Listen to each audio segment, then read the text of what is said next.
Estimados amigos, estamos en una nueva edición de su programa Plataforma Democrática, donde vamos a analizar lo acontecido en la última coyuntura desde un punto de vista plural y democrático.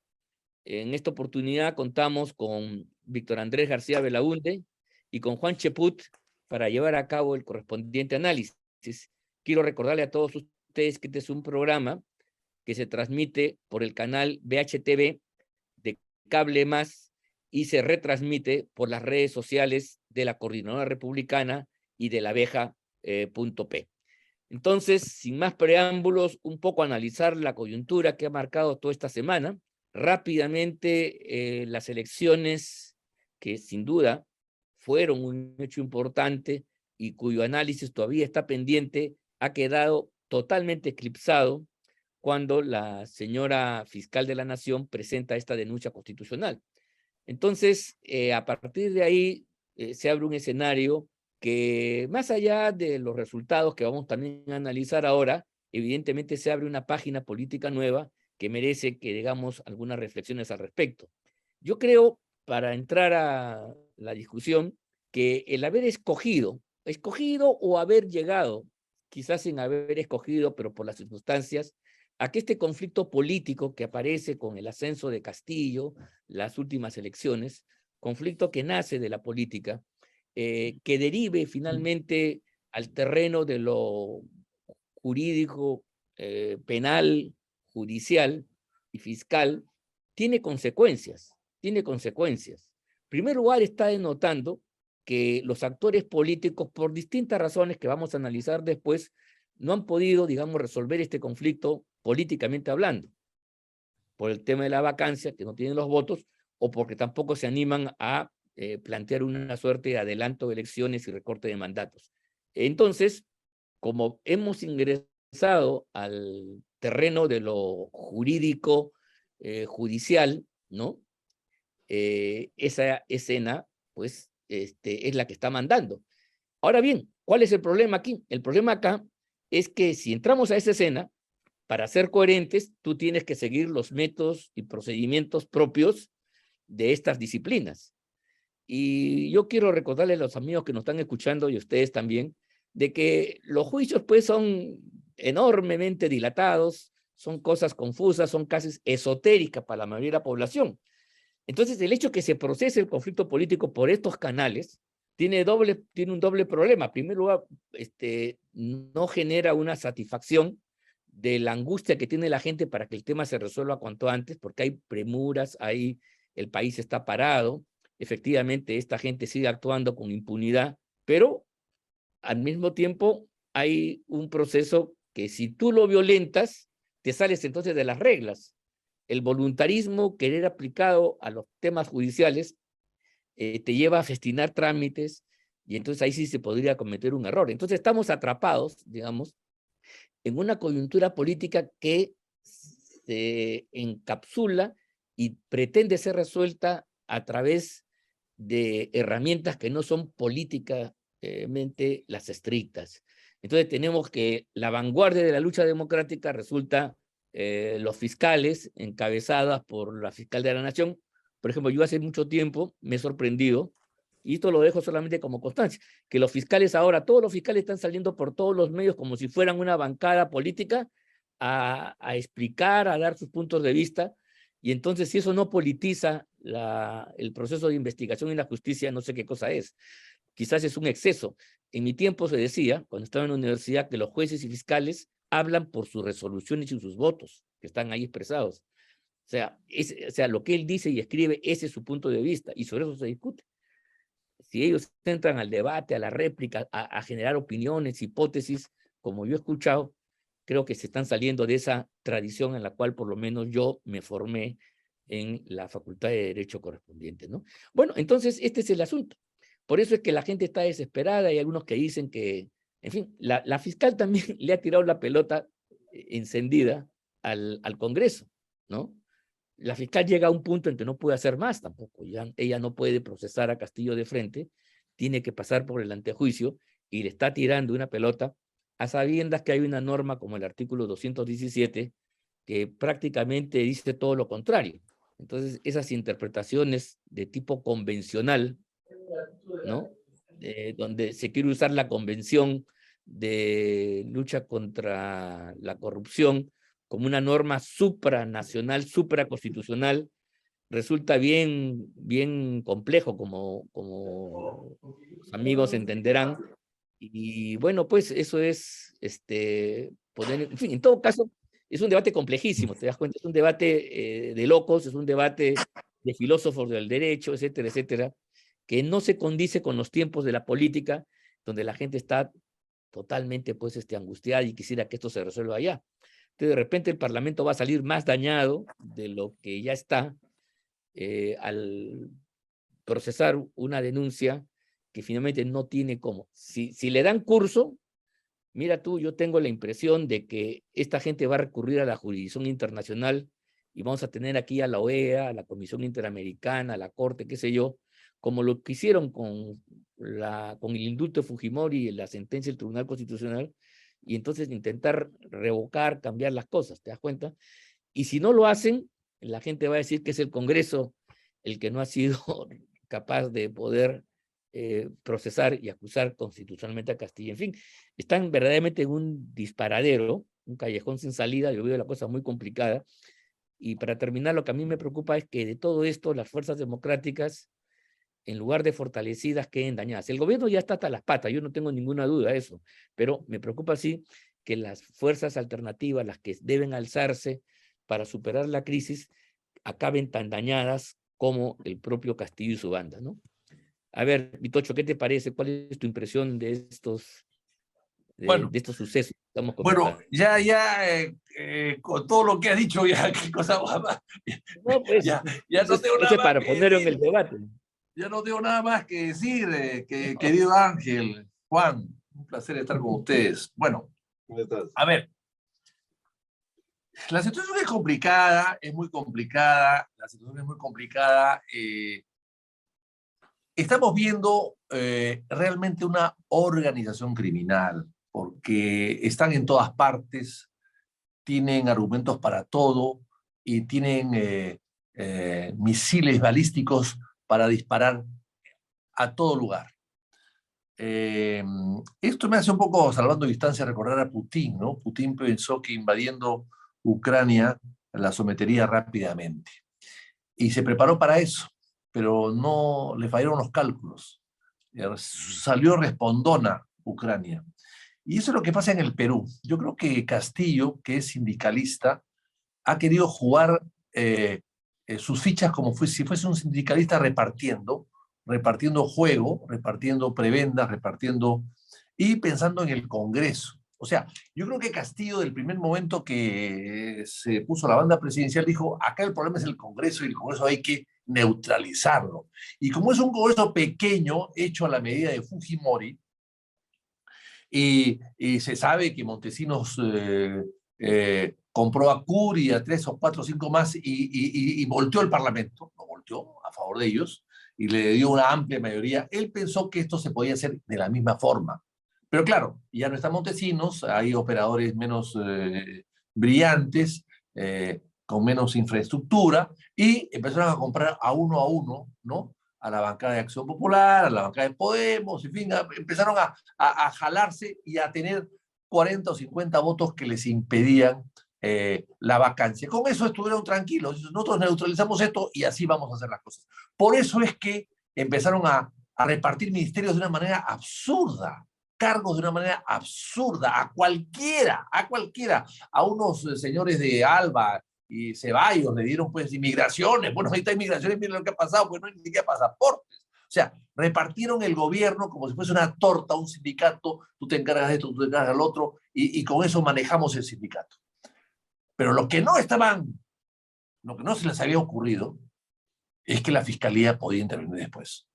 O sea, fue tan burdo lo que hicieron, tan absurdas las medidas que tomaron para defenderse de la vacancia, tan absurdas y precipitadas, lógicamente, por otra denuncia precipitada inicialmente que se produjo en fin, por terrorismo, qué sé yo, ¿no? Han habido 2 denuncias, una de ellas, la primera, francamente ridícula. Bueno, todo eso alimentó los miedos y las defensas antiaéreas del gobierno que evidentemente cometieron excesos totales. Pero claro, cuando llega ya lo de la fiscal de la Nación, porque la fiscal de la Nación recoge todas las barbaridades que han hecho para defenderse del Congreso, toda la repartija que han hecho para defenderse del Congreso, pero no han tenido una metodología, un programa, una preparación para eso. Las han repartido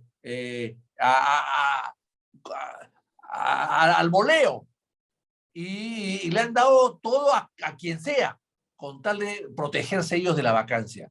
Pero claro, en esa repartija han repartido, pues, ha sido una repartija de un nivel muy bajo, no solamente de capacidad y de formación, sino moral, que han surgido a partir de ahí otros temas sumamente graves como la corrupción que hemos visto, ¿no?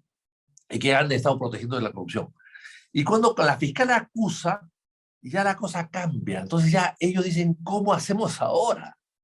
Claro, porque la parte del Congreso, la compra de los votos del Congreso, el sometimiento del Congreso y del gobierno es un tema más bien político. Pero cuando interviene el Poder Judicial o el Ministerio Público, ya es más difícil decir que son enemigos políticos. Sobre todo cuando hemos tenido a una fiscalía que acusó a Merino, que acusó a Flores Arauz, que, en fin, que acusaron a todo el mundo, ¿no? Una fiscalía que fue protegida por Vizcarra, etcétera, ¿no? Entonces, es difícil que ahora esa fiscalía, que es la misma, el fiscal eso puede haber cambiado, pero la estructura, la institución es la misma, ahora sea criticada por estar haciendo esto cuando antes no fue criticada por haber hecho lo que hizo la persecución de algunos políticos hace muy poco tiempo. Entonces, cuando él acusa, hay una periodista que dijo, nunca se ha acusado. Falso. Acá hay que recordar que el 7 de noviembre del año 1832, Francisco de Paula Paula González Vigil acusó al mariscal Gamarra con una célebre frase que decía, yo debo acusar, yo acuso. lo acusó. Yo debo acusar, yo acuso. Y esa acusación Cierto, fue feroz en la Cámara de Diputados por infracción a la Constitución. Pero ¿qué decía? ¿Qué decía? Y discúlpame que intervenga mi querido Ángel en terrenos tuyos. Yo no soy constitucionalista, soy amante de la Constitución nada más y lector de ella. Pero ¿qué decía la Constitución del año 28? Que según Manuel Vicente Villarán, era la madre de todas las constituciones en el Perú, de 1828. Así es, tienes razón. ¿Qué decía? ¿Qué decía? Mira, qué interesante lo que decía. Artículo 22. Tiene igualmente el deber de acusar ante el Senado al presidente y vicepresidente, a los miembros de ambas cámaras, a los ministros de Estado y a los vocales de la Corte Suprema de Justicia por delitos de traición, atentados contra la seguridad pública, concusión, infracciones de la Constitución y en general por todo delito cometido en el ejercicio de sus funciones a que esté impuesta pena infamante. O sea, esto lo decía la Constitución del año 1828. Esto no Era lo dice una la cláusula abierta. ¿Ah? Era No una lo cláusula dice. abierta. Totalmente Sí, abierta. O sea, si esa cláusula se hubiese respetado hasta el día de hoy, entonces sería impecable lo que está pasando. Así es. Sería impecable, pero claro, no lo dice. Ahora te hablan solamente de 4 cosas que tú puedes acusar al presidente. 3 delitos y una infracción. La infracción es viajar sin permiso, entiendo que es así. Y los 3 delitos son, pues, no convocar elecciones, etcétera, ¿no? Bueno, pero nada más. Congreso, o sea, el 117 es un blindaje mucho más duro y rígido que el blindaje que tenía la Constitución, por ejemplo, la madre de la Constitución del Perú. Entonces, lo que quiero decir con esto es que se ha querido, a través de la vacancia, del artículo de la vacancia, interpretar muchas cosas, dejar abierta la posibilidad de que se aplique esto o igual. Entonces, la acusación en realidad, o la denuncia, está bien, la ha hecho la Fiscalía, 385 páginas con detalles, yo creo que es impecable, pero evidentemente no va a llegar a más. La pelota la ha puesto la fiscal en el punto de penal para que patee, ojalá que no sea Advíncula, ¿no? Porque falla el penal. Pero algún otro jugador que sí pueda meter El gol. Congreso. Así es. No, ha puesto la pelota a la fiscal en el punto de penal para que el Congreso patee, pero que no escojan a un congresista tipo Advíncula, que la va a perder. Tienen que escuchar, colocar a un congresista tipo Pablo Guerrero que sí la va a meter. Entonces, ese es el problema que están ahora. Entonces, yo creo que eso no tiene mucho futuro. Pero,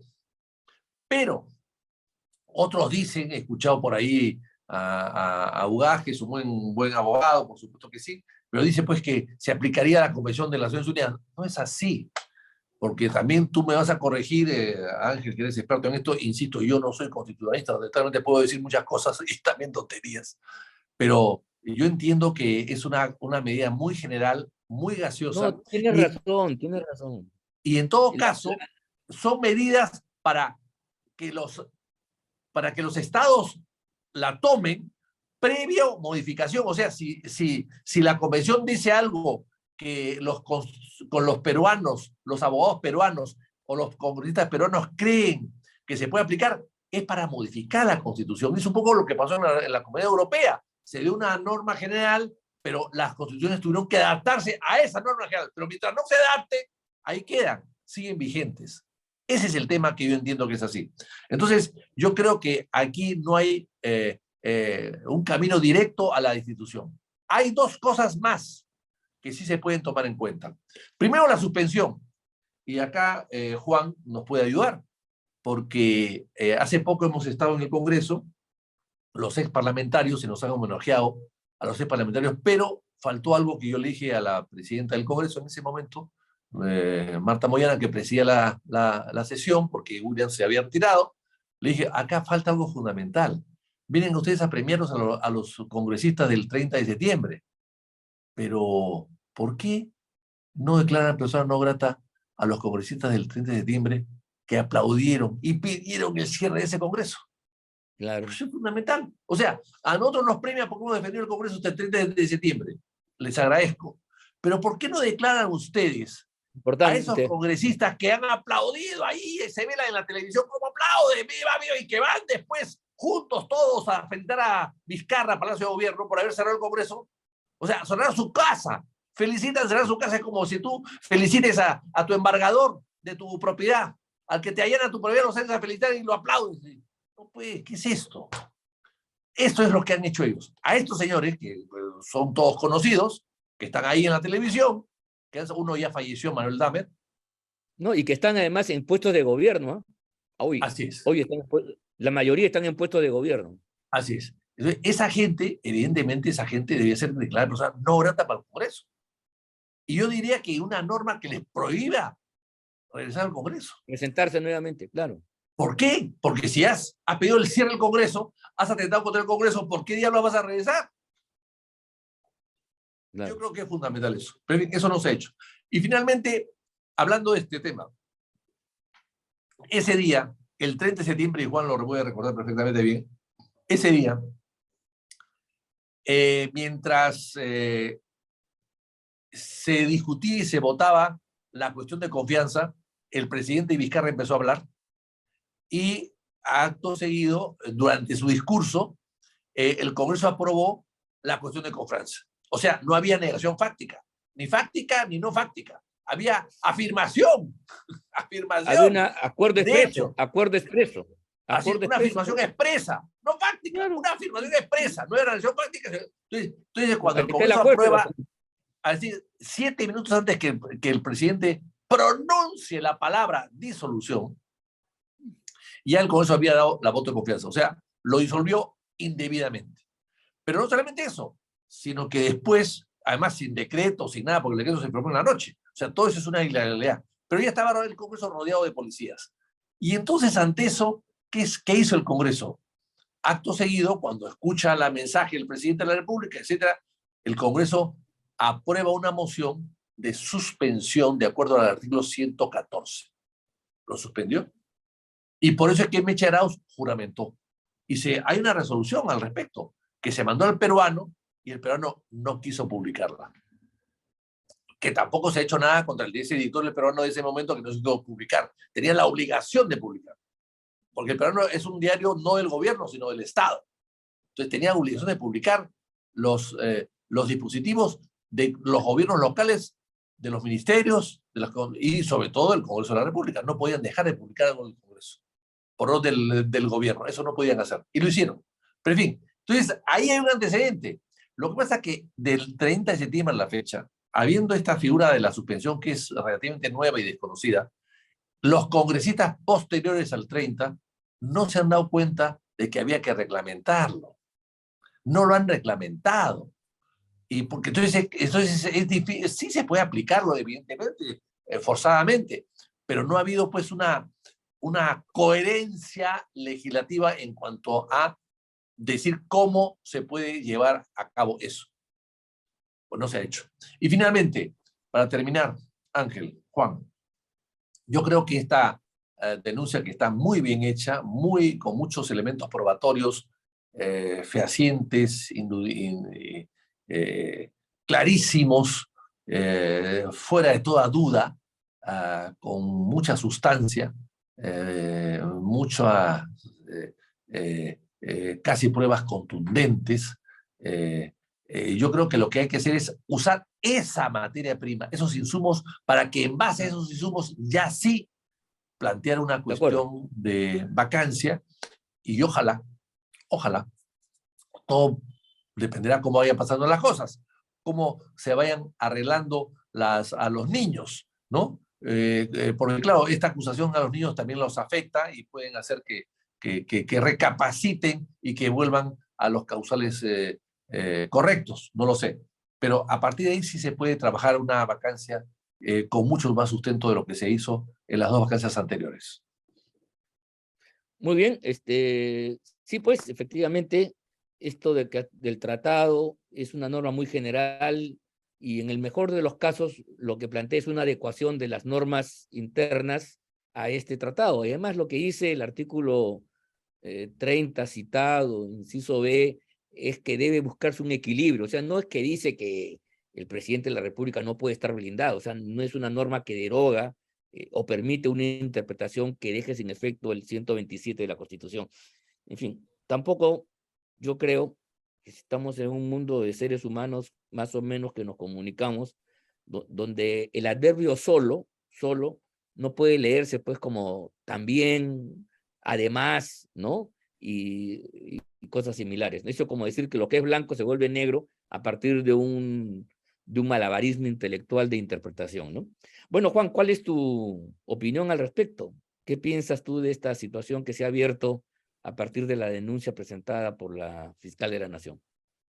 Bueno, un saludo a ambos. Yo considero que el camino más eficaz es el camino político, ¿no? Definitivamente. He visto en los últimos días una discusión jurídico-constitucional, jurídico por el lado de los procedimientos y constitucional sobre si es o no amparado en la Constitución la denuncia de la fiscal, y la verdad es que eso me parece una discusión bizantina. Los hechos son contundentes, y desde el momento en el cual se diseñan mecanismos como el impeachment en constituciones nórdicas, en constituciones anglosajonas, y acá el juicio político, pues ese es el camino más eficaz para poder despojarnos de un individuo como Pedro Castillo. Todo lo demás son pamplinas. He escuchado, por ejemplo, sin tener un sentido de urgencia, a la presidenta de la Subcomisión de Acusaciones Constitucionales, Lady Camones, señalar que este proceso puede durar entre 3 y 6 meses. Ella es consciente de lo que puede hacer una organización criminal entre 3 y 6 meses y sigue al frente del país. Para salir de este tipo de problemas es que existe el juicio político. Y en ese sentido, lamentablemente, los congresistas no se dan cuenta que esto ya no solo tiene un carácter de urgente, sino hasta de necesario, con vocación de sacrificio, para poder ellos inmolarse en aras de sacar a un grupo de delincuentes que está en el gobierno. Miren ustedes lo que ha pasado el día de hoy, las noticias que están saliendo el día de hoy. Mataron, entre comillas, al dueño de la casa de Zarratea para que pueda haberse fugado, o posiblemente fugado, durante 3 días en el registro de la RENIEC, y en el Sistema Nacional de Defunciones apareció como fallecido. Y luego esto se ha revertido. Obviamente, durante el tiempo que está fallecido, en requisitorias no va a aparecer y este sujeto ha podido fugarse en estos 3 días, porque ahorita está en condición de no habido. Entonces, ¿eso acaso no es parte de una organización criminal? ¿No es parte de una organización criminal contratar un sicario como el Español? ¿No es parte de una organización criminal tener a 6 ministros, hasta 8, que han descuidado sus sectores para pasearse por los medios de comunicación defendiendo al sujeto alias presidente de la República, Pedro Castillo? ¿Acaso no estamos viendo cómo desaparecen los celulares, cómo queman las pruebas, cómo boicotean los procesos de instrucción? ¿Acaso no estamos viendo cómo el abogado Benji Espinosa se colude con otros sujetos para poder atacar y calumniar a la fiscal de la Nación? Es como muy bien decía hoy día Mariano González, es como que un abogado de narcotraficante se convierte en Burrier. El abogado tiene que mantenerse al margen de las acciones que tienen que ver con su defendido, no convertirse en su defendido, que es lo que ha hecho Benji Espinosa, se ha convertido en parte de la organización criminal. Entonces, estos sujetos que están al frente del país van a tener... Sí, Vitocho. Sí, hermano. Y pregunta, ¿qué hace el Colegio de Abogados? No dice nada. Las instituciones, claro, es parte, ese es el problema de las consultorías, pues estamos en la república crematística. Si eres un consultor, te callas, ¿no? Acá los abogados, todo el mundo permanece callado, simplemente si tiene una consultoría con el gobierno. Es parte del manual, ¿no? Lo que habla Anne Applebaum en el ocaso de la democracia. Y entonces nosotros no podemos permitir que esto continúe por el lado procedimental como si estuviéramos en condiciones normales. Estamos en manos de una organización criminal en la cual está involucrada en la investigación el propio presidente del Consejo de Ministros. Miren de qué cosa estamos hablando. Y al frente tenemos un parlamento en el cual hay un grupo de niños que yo no los atribuiría solamente a Acción Popular, es mucho más amplio, y hay como 40, hay niños y topos, niños, niñas y topos. Y que permanentemente boicotean la función del Parlamento, que es la de fiscalizar y hacer control político. Entonces yo creo que ya llegó el momento de hacer una gran presión sobre el Congreso. Debe haber menos pancartas de Pedro Castillo fuera y más pancartas de Congreso cómplice. Porque lamentablemente, a pesar de que hay excepciones, como siempre, hay congresistas que son damas y caballeros, notables, gente correcta, lamentablemente el Congreso está maleado por un grupo que impide que hagan su labor. Por lo tanto, yo creo que necesitamos acciones más firmes con esta organización criminal que no puede seguir en el gobierno. Y lo que ha hecho la fiscal de la Nación es muy inteligente. Ella coloca esa denuncia constitucional simplemente para que el Congreso, al ver que el camino jurídico es largo, sinuoso, ambiguo y que puede ser torpedeado, vayan por la responsabilidad política. Ahí hay insumos suficientes para vacar al presidente de la República. Se habla de entrega de dinero, se habla de, hace un rato hablaba de nombramientos, bueno, acá se cobran por los nombramientos, lo de Hugo Chávez, no solamente cobran, sino que este señor luego le da plata. Están los testimonios del dueño de la clínica La Luz, que le dio en efectivo al mismo Pedro Castillo 50.000 soles. Están los testimonios de otro sujeto que le da 2 millones de soles, Pedro Camacho. Entonces, hay una situación realmente de una organización criminal ante la cual no podemos actuar como si estuviéramos en condiciones normales. Acá se necesitan soluciones radicales y eso pasa por la presión al Parlamento para que vaya por el lado del juicio político y se deje de pamplinas, que el procedimiento que 5 días para acá, 15 días para allá. Eso estaría bien en condiciones normales. Estamos enfrentando a una organización criminal que está utilizando todos los recursos del Estado, con lo cual adquiere una potencia realmente impresionante para liquidar a sus opositores.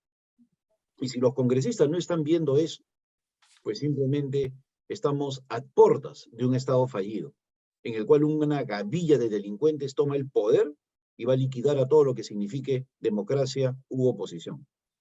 Muy bien. Juan, de acuerdo, pero yo quiero entender, juicio político, te está refiriendo a la vacancia. La vacancia efectivamente fue concebida como eso, es un mecanismo donde no se requiere una probanza de tipo judicial, sino suficientes indicios que descalifican moralmente al presidente de la República.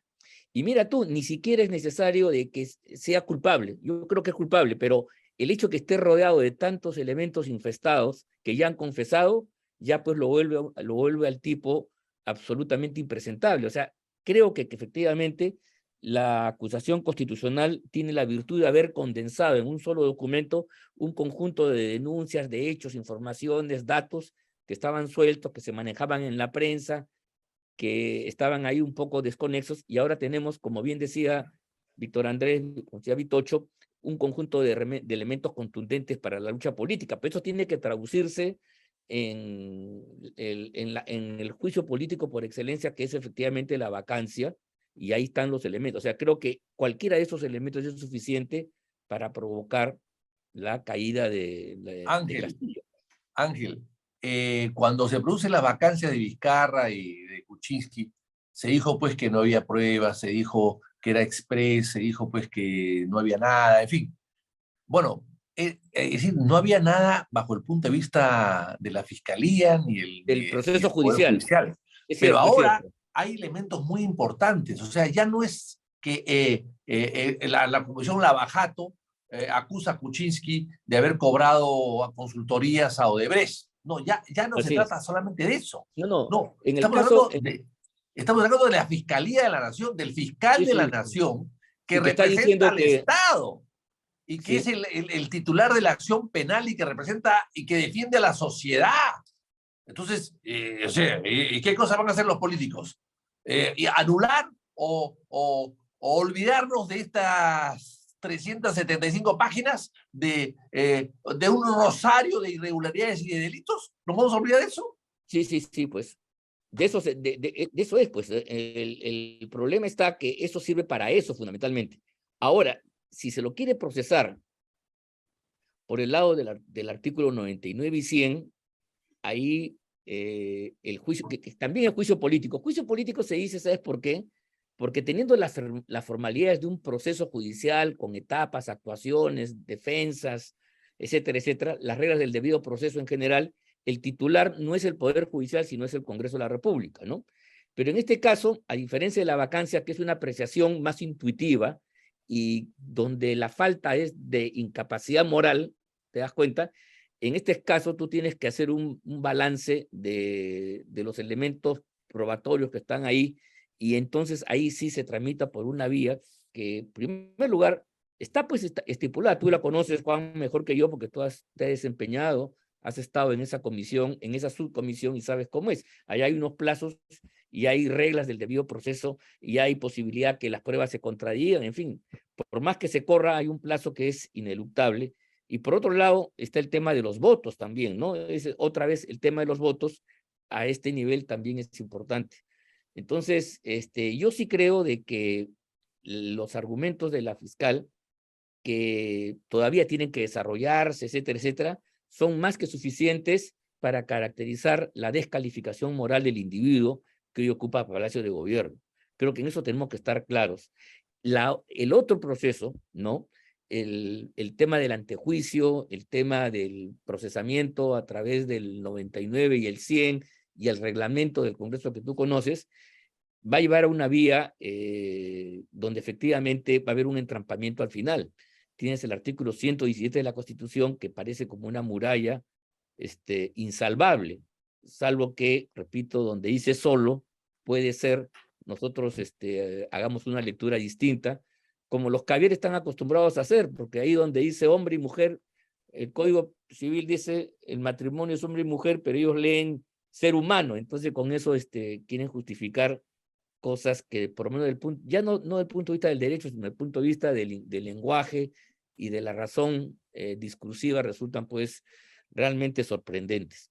En fin, yo sí creo que estamos ante una situación muy, muy compleja, y me gustaría, Juan, ya estamos llegando al final de este programa, dar tu visión final. Hemos opinado bastante al respecto, vamos a ver cuál va a ser el desenlace al respecto. Juan, Yo tienes la quisiera, yo palabra. quisiera plantear el elemento político. Yo creo que el actual Congreso requiere de parte nuestra, de Vitocho, con su trayectoria parlamentaria, de ti, con tu trayectoria constitucional y de todos los actores posibles con experiencia en el tema, que entiendan su rol histórico, que esto no es un juego, que dejen de lado el figuretismo. Lo que está haciendo el congresista Edward Málaga, que seguramente está empujado por la buena voluntad, tiene el destino del fracaso. Primero no se hace una moción y busco las firmas. Primero convenzo a los parlamentarios y luego hago la moción, Obvio. ¿no? La Entonces, carreta delante de los bueyes. se está cometiendo el mismo error de Patricia Chirinos y de Jorge Montoya, el afán de figurar. Y eso no es liderazgo. Eso simplemente está generando lo que está pasando hoy día, que se ridiculice la tercera moción a pesar de los hechos graves. Espero yo, de verdad, que los congresistas entiendan su responsabilidad histórica y empiecen a buscar los consensos necesarios para poder presentar recién luego del consenso la moción de vacancia presidencial, que es el camino más expeditivo para poder librarnos de Pedro Castillo. Bueno, y la otra fórmula también es, si tú llegas a la conclusión que no lo puedes hacer, la otra es provocar una salida de todos, ¿no? Como la que hubo el año 2000, donde incluso los fujimoristas, teniendo mayoría en el Congreso, ante la circunstancia de los delitos que se descubrieron de Fujimori, la huida, la vacancia, no pretendieron quedarse 4 años más y llamar a la Dina Boluarte, entonces, que se llamaba Márquez, que era el vicepresidente, sino se optó por una salida donde ahí la OEA cumplió un rol positivo de buscar una solución política, que fue adelantar elecciones y reducir los mandatos, con un gobierno de transición al medio, por cierto. En fin, esa es una salida política también, pero no quieren hacerlo porque eso implicaría, pues, ahí es donde viene lo que me preocupa, el acuerdo básico no escrito, pero implícito entre el gobierno y la oposición en el Congreso, de permanecer. Si tú quieres permanecer, entonces, pues, no vas a hacer nada que rompa, pues, esa situación, que ponga en peligro tal cosa, ¿no? Pero repito, si no tienen fuerza para tener los votos para vacar como corresponde, entonces el otro es, sí tienen fuerza para poder aprobar una reforma constitucional con 66 votos con mayoría, y luego ir a un referéndum, donde estoy seguro que la población por 90, 95, 98% diría, pues, que se vaya a Castillo, y también, pues, que se vaya al Parlamento, porque así son las cosas. Eso es lo políticamente posible. No sé, algo más para terminar, y ahora No, sí. yo me tengo que despedir, ya llegó mi taxi. Sí. Me voy al aeropuerto. Muy bien, Mil Juan. disculpas. Felicidades. Entonces, este es un Un tema que abrazo, queda Vitocho. pendiente. No, simplemente para despedirnos, saludarlos a todos ustedes, agradecer a los amigos por la atención, y seguiremos comentando esto ya la próxima semana, porque esto tiene un poco para largo, según parece, ¿no? Bueno, un fuerte abrazo, buen viaje, Juan. Gracias. Saludos, Vitocho. Chao, chao, nos vemos. Adiós. Chao.